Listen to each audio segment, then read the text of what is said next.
सपना के फूल हवस तू। तोर हंसी मन जादू ए संगी, मोर जिंदगी के उसूल हवस तू। तोर नावले मन मुस्कावे, दिल में मीठा गीत बजावे, जैसे सावन के पहली बूंद तुर मया मोला हर्षावे।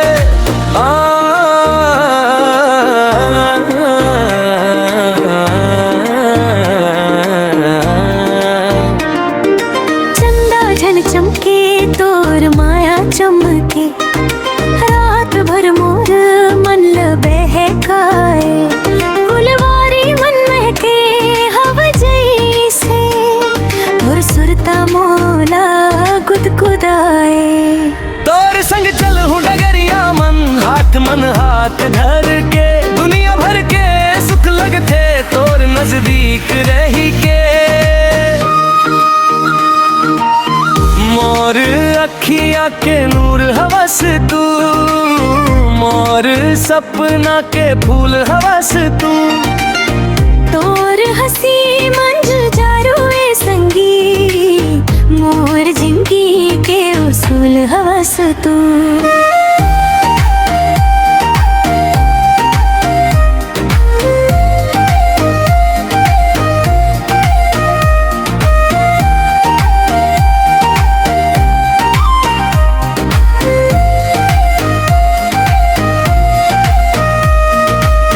पनघट मेला गाँव के रता, तोर संग सब रंगीन लगे, तोर गोठ सुन सुन के संगी, हर दिन मोला नवीन लगे।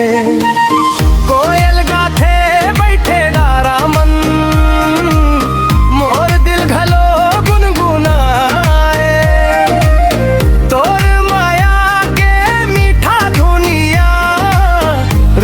रोज मोला रिझाए।